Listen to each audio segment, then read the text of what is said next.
morning, everybody. How you doing? Welcome to Bravo 22 Live and our YouTube channel. This is made possible by Royal British Legion and the Drive Project. I am Graham Lim, and for those that don't know me, I am a Bravo 22 alumni. I have been a member of Bravo for around about 3 years, maybe a little bit more. I've been on many projects. Could I ask you all at the end of this if you would press a thumbs up and smash that bell so you can get subscribed. Also, if you could share us on your social media platforms, that would be great. Obviously, if you're down with the kids, you can do that. If not, you can send by Morse code or carrier pigeon, depending on your age. In a minute, I'm going to hand you over to Nic Watts and Al Johnson. Nic is an illustrator and a creator of graphic books. He will be talking about his graphic novel he's currently creating. Al Johnson is the director of art for Bravo 22, and she will be chairing this session. If you have any questions, please ask away on the side of here. And so over to you, Al. Lovely. Thank you, Graham, for your introduction. That's fantastic. And welcome, Nic. It's wonderful to have you with us. Thank you. Tell us a little bit about yourself and how you got into illustration. Okay, so I've been drawing, I've been illustrating for about 20 years. I've done kids' books, comic books. I do a lot of stuff for charities, especially people like the NSPCC and Parkinson's Disease Society. A lot of stuff for kids with special needs.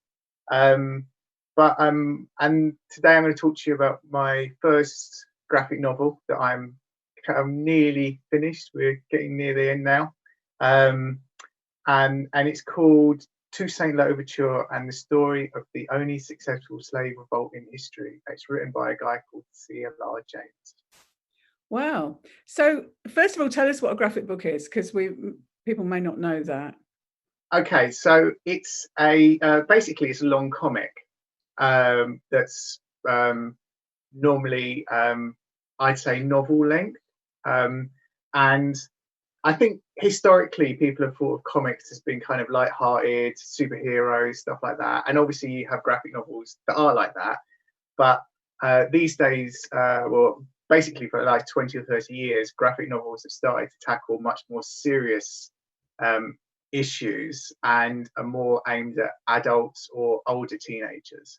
And the work that I'm working on, the book at the moment, is more on the serious end of graphic novels. Right. So it's kind of comics for adults a bit, is it? Yeah, kind of. But just like comics that take on serious issues. Right. Okay. But, you know, now there are so many different types of graphic novels. You can buy graphic novels about virtually anything. Okay. So the graphic novel you're making, what was your inspiration for this one? Well, I guess it's an amazing story, an amazing historical story about this amazing revolution that happened in Haiti in the 1790s, that a bunch of slaves overturned slavery in that country and became free. And I suppose the reason, as someone who draws pictures, wants to draw a graphic novel about it, is because graphic novels can make things very accessible and engaging, and a really good way to tell history, but in a kind of like accessible way that isn't too heavy. It's not like a big, thick book that you have to, trawl your way through. We've got an image of that of the play, haven't we? Yeah, we should have an image of the play up, and then I think the second image we've got is one of the finished pieces of artwork from the start of the graphic novel. Right. So you've started off with a play which you found inspiring. How do you turn that into a graphic book? Ah, right. Okay. So I think image number 3 We've only got is a page from the play, and hopefully you can see that I've kind of scribbled all over it. And what I'm doing there is I'm breaking up the text into little segments, and each one of those segments is like a frame or of a comic book, and then I'll break that up into pages. So I'm going through the play and breaking up the text, and above that you can see a section, because this is the start of the scene, and you can see a section that describes various things. So I'll use that, those are the set directions, and that's what the writer has written in to sort of say, oh, this is the scene, this is set in a jungle, it's raining, there's this big guy called Dutty Bookman who's speaking to this crowd. So I kind of read those things, and then I try and translate that into the novel. But basically what I do is I split the text up, and then I draw something called a thumbnail. In the TV or in movies, they're called storyboards. It's exactly the same thing. It's a little drawing, which I'm going to draw for you in a minute. Yeah, show us how that's done. Okay, that's great. Okay, so thumbnail drawing. So I'm sort of guessing here the size of the page, but it's something around that size. So we've got Bookman, who is one of the leaders of the slave revolution here, and he's got his arms up and he's preaching to this crowd. He would have been a voodoo Hogan, it's like a voodoo priest. And then we've got a crowd of people in front of him, listening to him. Now, this is a true story. This is a real thing that happened. Case Boyman, I think it's called, in 6th of August, 1792. On that night, there was this massive storm going on. So I'm going to draw in the rain. All these slaves had run away from their masters for the night to come to this massive meeting in the middle of a jungle. But because this was inspired by what was going on back in France, the French Revolution, what I do in the background here, I had an idea that I would draw in the Bastille Prison, which is in Paris. So the Bastille Prison is a very famous battle went on at the start of the French Revolution. So I've drawn in the Bastille Prison, and then on this side I've got French revolutionaries with the tricolour flag, the French flag as we know it today. And then on this side we've got royalist forces, and they've got the fleur de lis, which is the French flag. I use flags and symbols a lot, and they're like shooting at each other. But if you can see, what I've done is I've used the rain to try and differentiate between the two things that are happening, so the reader understands that old Bookman here isn't standing in front of a castle in Paris. He's standing in front of a crowd of people in a jungle in Haiti. And then along the bottom I have a series of frames, and in these frames are drums being beaten. And throughout this chapter, actually throughout the whole book, I use drums as a rhythm thing, as a method of drawing the whole book together. And then he is saying liberty, equality, fraternity, which are the watchwords of the French Revolution. So I'll just turn that around. It's a bit rough, but hopefully you can see. And would you do that drawing that size? You said it's a thumbnail, so would you do it the actual size of the page in the book? Actually, normally I would do them smaller than that. Right. To start off with, and I would work through a process of them. So if we bring up image number 4, we can see the first thumbnail that I did of that image. So you can see it's quite different from the final image. Bookman's arms are in a different position. The castle, or the prison behind him, the Bastille Prison, is sort of flat on as opposed to curved. The crowd is looking towards the person reading the book, not towards Bookman, and there's no rain. And then if we look at image Hang on, should we, before we do that, should we go over to Graham and actually see the yes, let's do that. I think people might have been sending in questions for us. Okay. Let's do that. Graham. Oh, yeah. One sec. Yeah, okay. Yeah, there is a few questions, but first of all, I'd like to say hi to Shirley, Matt, Sharon, Sally Ann, Luke, Ian, who've all tuned in. So, morning. First question: Nick, did you have any other career before you started doing this? I've done lots of different jobs. I've been a carer. I've worked in Boots. I've worked in Selfridges. But my main career since about 1997 has been drawing pictures full time. And what would you say is what you love about graphic art? I just think that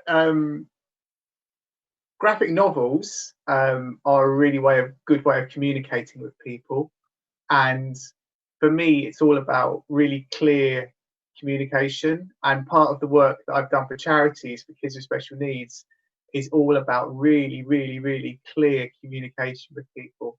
So, and I love drawing. You know, I'm very lucky to be able to draw pictures for a living. Okay, great. And something else, and it certainly resonates with me because the same thing happened with me. Matt Whitman says Commando Comics was part of the reasons that he joined the army. Do you remember Commando Comics? Yeah. So I think for a lot of us, it's like that. That's all we had, really. To be honest. I love Commando. Yeah. One last thing. Sue's asking, Nick, are you in your studio where you work? I am. Yes. So I'll just tilt the screen up. That's my studio. You can see my computer over there. I'm currently sitting at my drawing table, but behind me are lots and lots of graphic novels, lots of history books, lots of costume books. So yeah, lots of stuff that I've collected over the years. And this is my plan chest. And in here, I've got loads of art gear, loads of artwork, loads of bits of card, lots of paper. Very well organised studio, that there, Nick. Thanks for that, Nick. Thank you. Brilliant. Okay, so I just wondered, actually, I was going to ask you a question. The drawing that you showed us was a single drawing, wasn't it? Mm-hmm. In my head, a graphic book is lots of little drawings. So right. Do you sometimes do that, or do you always do single drawings? You can approach a picture in lots of different ways. What I drew was something called a meta panel. So it's kind of a series of images, but with no frames. But if I can show you,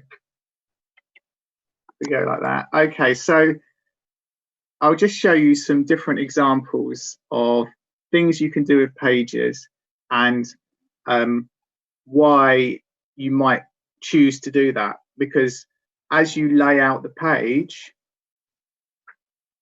you can send different signals to the reader.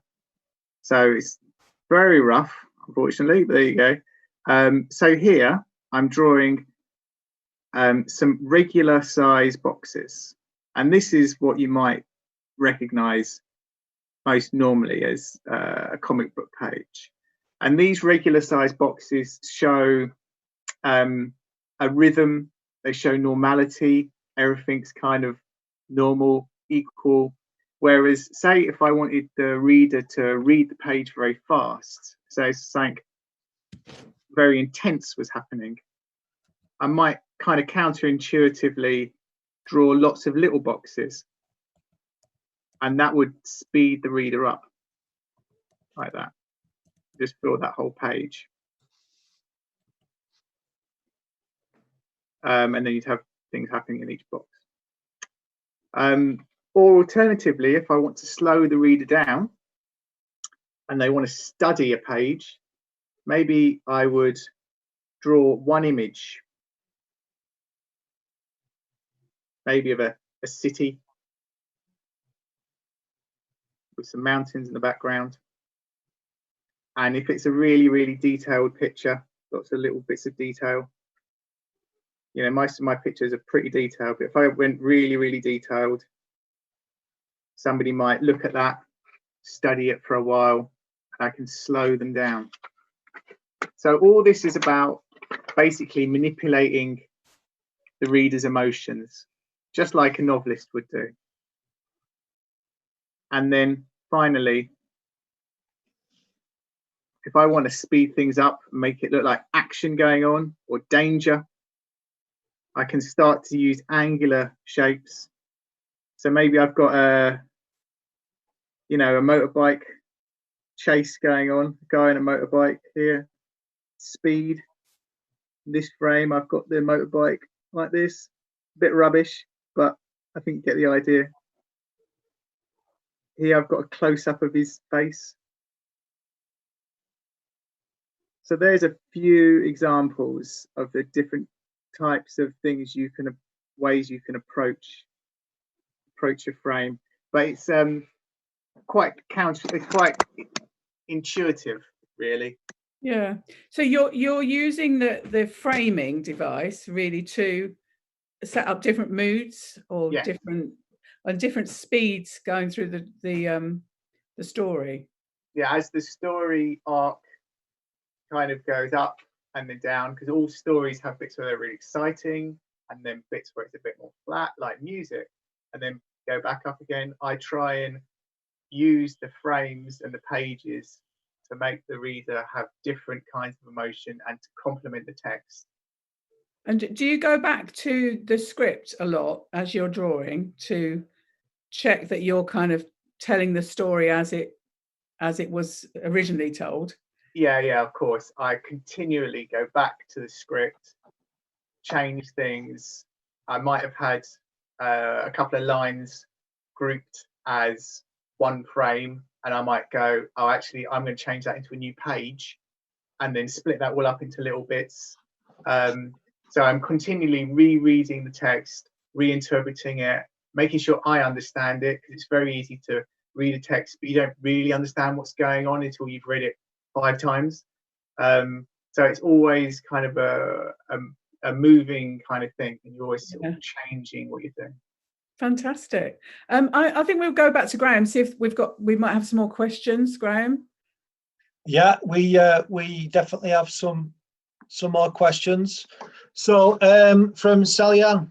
Hi, Sally. What are your books about, and which is your favourite? I guess they're in the background. I've got a lot of graphic novels up there. I've got a lot of books about history. There's a lot of travel books, and there's lots of books about. This is a great book.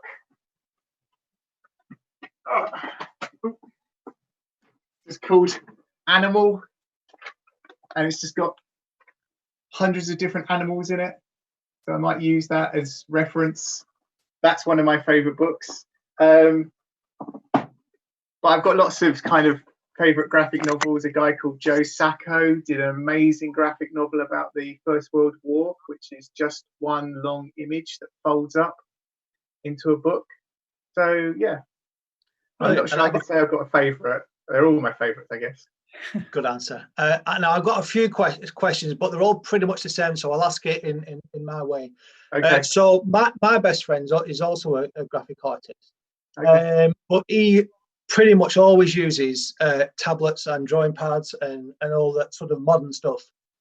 What materials do you use, and do you use the modern tech as well? I sometimes colour by computer. All my drawing is done by hand, and I tend to prefer painting.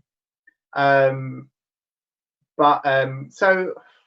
I do sometimes use computer, but I would never draw on a computer. That's just not for me. I kind of prefer to do like more of an old school approach to my artwork. That's what works for me.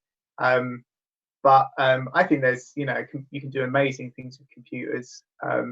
But and I do use computers a lot, but not for drawing.